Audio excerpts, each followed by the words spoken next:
It is Thursday.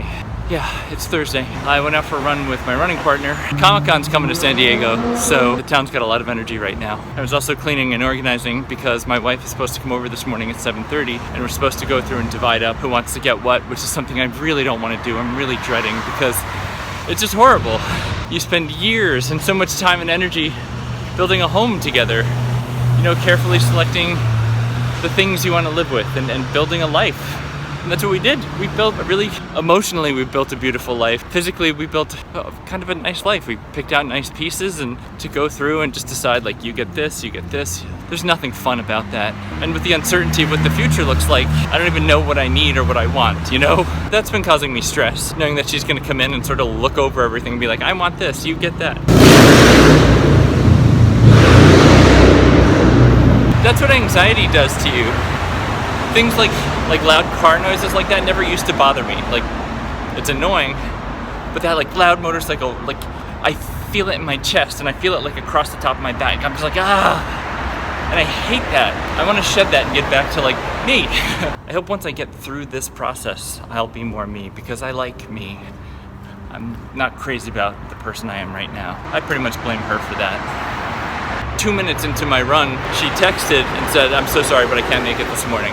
She did say I'm so sorry. It wasn't just a straight out, I can't make it. Great. So now I got stressed and it was for nothing. I guess what I'm learning are lessons in humility. I feel like part of what I'm wrestling with right now is that I feel like I've achieved certain things in my life in terms of relationships, in terms of, I don't know, lifestyle. And I thought things will continue along that way. And I know, like I'm very, very aware that change is a constant thing. It's probably just a good example of like, well, it won't happen to me. And what's embarrassing is I had so much confidence in my relationship. Absolute. To just be flat out wrong. To have to change so many things about my life because of something I believe so strongly and was wrong about, it's embarrassing. I was wrong. I wasn't right. She wasn't how I thought she was. We didn't have what I thought we did. And now everything about my life has to change. I'm trying to adopt the attitude that things could be better than they were. And I know on some level, like, that's true. But I know where my head is right now, I don't believe it. And maybe it's just because I'm sad today. I'm sad for 2 reasons. I'm sad because I saw her the other day, so I'm still recovering from that. And I'm sad because I put energy and adrenaline and work into being ready to see her this morning to divide up our house, and she bailed.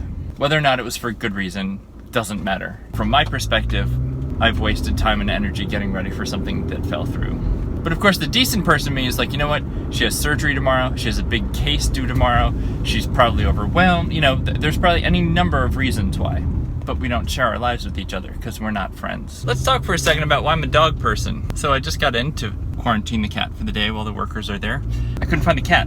I started to freak out. So I looked under the bed. I looked in all the places she told me it might be hiding. I looked on the couch. I sort of patted the sheet. I patted the comforter. I started to freak out because I thought, like, oh God, what if the cat got out? You know, what if somebody wasn't being careful?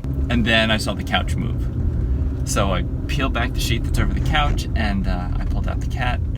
I was just saying, there's a very, very pretty white cat. And as I picked him up from the couch, he freaking scratched my stomach and my face. And I was like, you know, I was just trying to help you out, man. Like, so yeah, that's why I like dogs. Scratch my stomach and face. I miss feeling loved and valued. When you walk through the door and it seems like somebody's happy to see you, that's what I miss. You know, that trope of like, hey, how was your day? I still miss it. I still wonder how her day is. You know, I miss the reassurance that comes from somebody telling you, like, you do good work, you're affecting people. When we had our in-person talk on Monday, she said something about she's really stressed and she has all this stuff due for work and blah, blah, blah. She has a deadline. Like, she listed off a whole bunch of things. And I said, that must be really stressful. And then I said, well, you're really good at your job. And a normal person would have said, thank you. And what she said was, I know. I need to just keep rehashing these things because my mind, remembering the story, keeps trying to make it a nicer story because my memory's a little fuzzy I think I have a tendency to remember the stories based on schemas. She used to be a nice person, so I'm probably just remembering it wrong. It probably wasn't as bad as I thought it was. But no, it's as bad as I think it is. I just need to keep talking it out to remember. Some days I feel like I do things on autopilot, and today's one of those days. My heart's been low today. I've been sad. Probably a little better than yesterday, but it's still present, and I think part of it was because she was going to come over today. She was going to come over at 7:30 and then canceled. And then she was going to come over at 9:30 and then hit traffic and postpone until the afternoon. So I have this continual delaying of maybe seeing her. I don't really want to see her, but she wants to see the dog, and she's going to be off her feet for 2 weeks after surgery, so I guess I have to. It's crazy, because I watched the video I made last night, where I was angry at all of the things she did. Everything about the situation we're both in right now, her level of stress and anxiety and money freaked outness and everything is because of what she did. I had nothing to do with it. The only thing I had to do with it was I didn't do what she wanted fast enough. We didn't sell the condo 2 weeks after she broke up with me.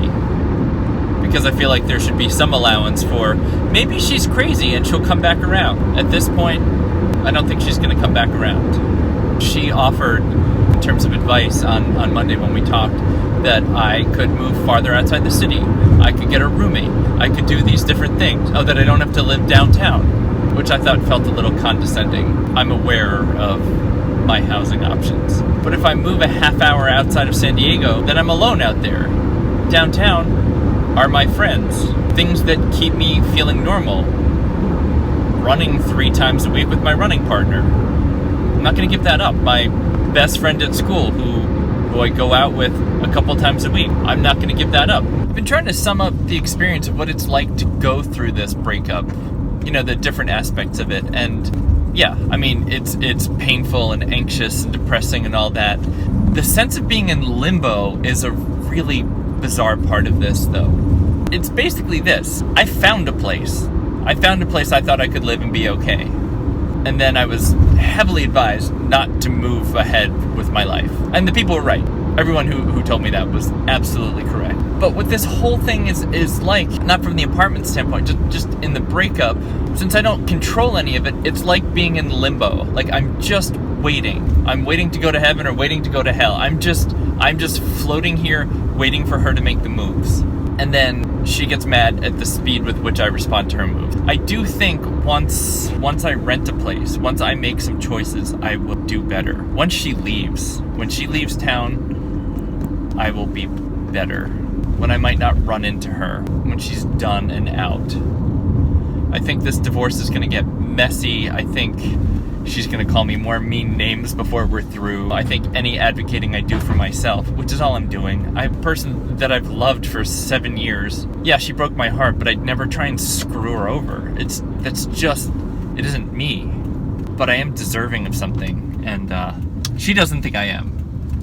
But my lawyer tells me I am. So this time I'm going to listen to my lawyer. Here's what I've learned about me. Part of the setback I feel when I see my wife, particularly like in the way I did on Monday, is I'm literally right now back to feeling like I can't believe this is my life. I was at the horse show, which was nice. I got in the car to come home. Let me back up. While at the show, I kept thinking about how much fun it would be if she and I, if this was something we did together. I kept having that thought, which I know I need to put aside.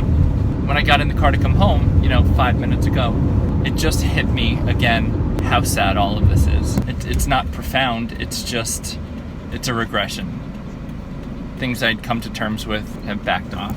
And reading that book on abandonment, I'm normal. Everything I'm doing and thinking is what people do and think when they get broken up with or abandoned, when they get abandoned. And she's gonna come over in a little while to see the dog.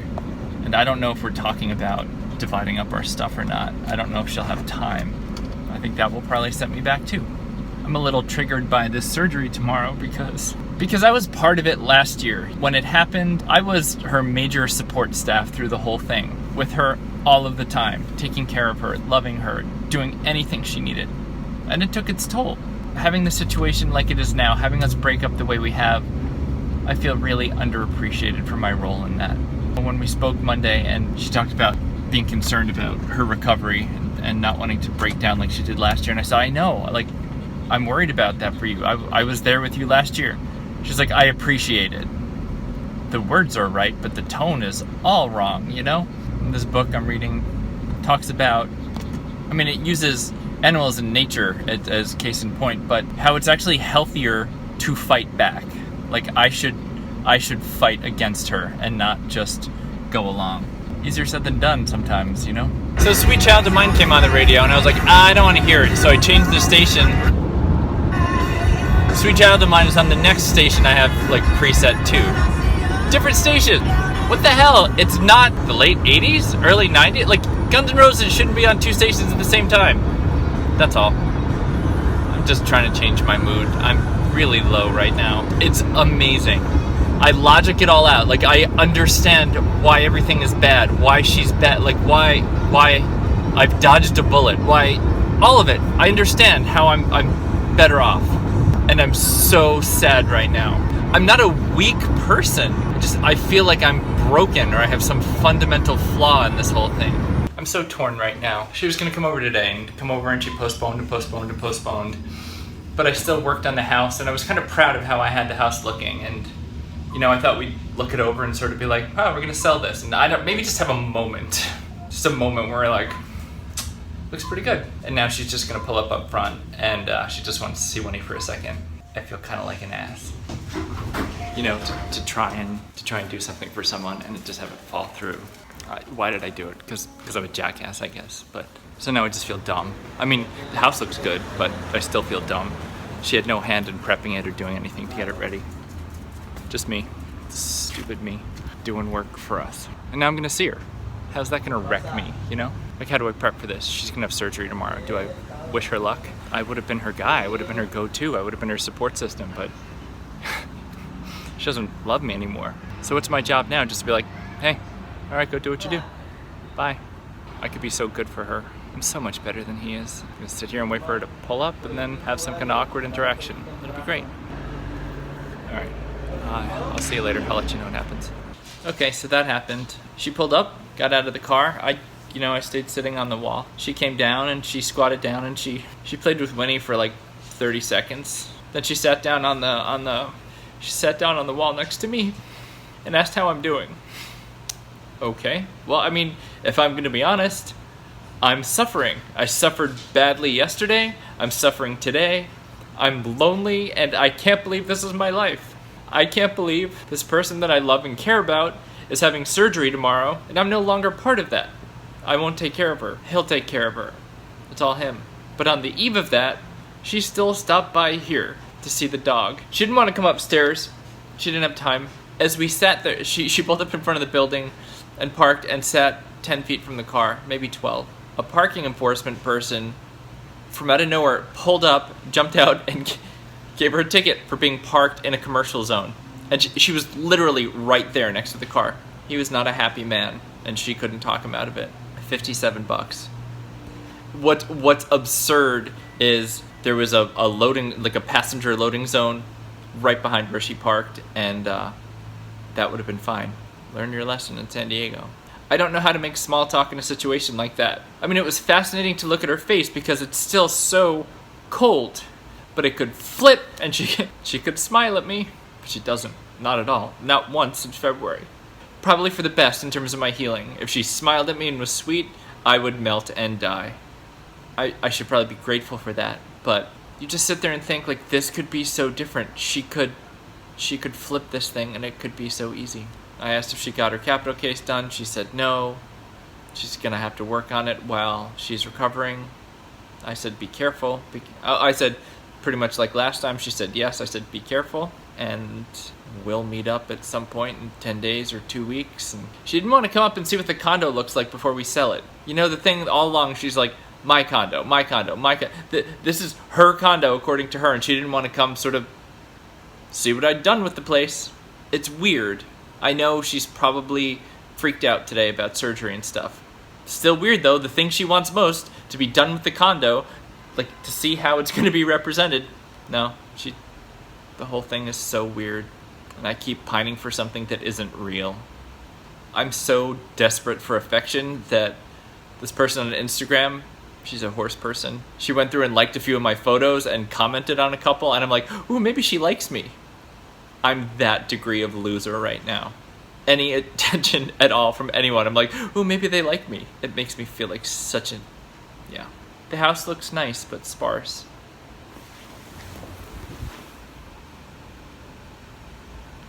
I'm probably being a dumbass right now. It's about 5:40 in the evening, and I want tacos for dinner. 2 fish tacos sound pretty good. 3 go sounds even better. It dawned on me that Comic-Con's in town. So, what are the odds that I will actually be able to get tacos tonight? It really is hard to carry on the way I want to with my life. I know the me I like. I know the me I want to be. And I know the last time I was that, I was in a relationship with her. So it makes sense that I want to get back to that. I'm having trouble enjoying the me I am when I'm all by myself. You know, when people say it's a long process, you just have to work through it. I wish the process had a start and end point, like it is a 3-month process, and then you'll be fine, or it will be 6 months and 3 days, and then you'll be fine. Then at least I'd know, okay, I'm like 4 months in, I've got 2 more months to just grit my teeth and grind. But there's no, it's just about me, and it's about me and my ability to fight and to let go and to be strong and to be independent and to take risks if risks are what I should take. Oh, there is not a line. Shh, don't tell anyone about tacos. Crazy enough, there was 0 line. So Winnie and I are going over to school for a while. I've got some of my greatest hits coming in to do some work tonight. I'm on a little bit of an up right now. Could it be tacos? I'm not really sure. Seeing her hurt because I'm not important to her in the same way I used to be. And it just shows in the way she, in her body language, and the way she talks to me, and the way she behaves. She did give me a hug before she left. I was just sitting there on the wall, and she actually, did the sort of like open arm thing. So I obliged her request and gave her a hug. And that hurt a little, and now I'm, at least for the moment, I'm not down. What sucks is just because she and I are not together doesn't mean I don't care and I won't be thinking about her. I think I do a lot of negative things to myself. I'm driving across this bridge to Coronado. It is spectacularly beautiful. People travel from around the world to be here and experience this. And I have this melancholy feeling of being left behind. Like, I'll be left alone here when my wife moves up to San Francisco with her boyfriend. And I'm hoping that saying it out loud can show me how flippin' absurd that is. I live here in this spectacular, wonderful place. I'm not getting left behind. She is choosing to go somewhere different. I have friends, I have a barn, I have a job. I am really, really good. I just don't have a person. But I guess I need to be a person. I need to be a whole person before I can be good for somebody else.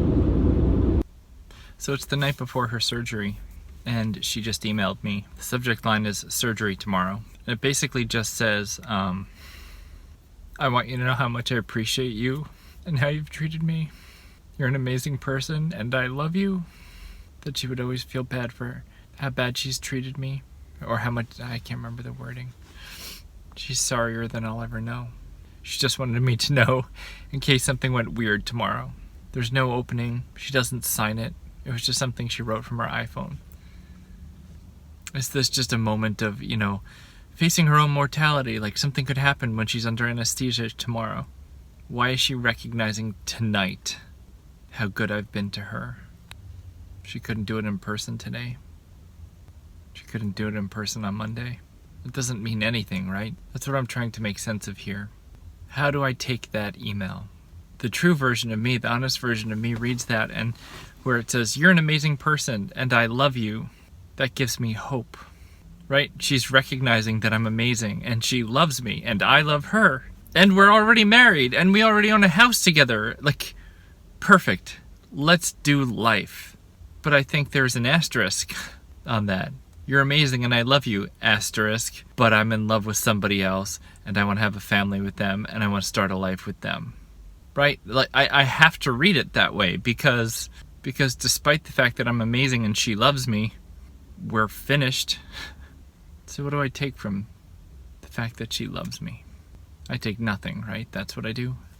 There's nothing. Is that just a little thing I kind of tuck in my pocket for a rainy day?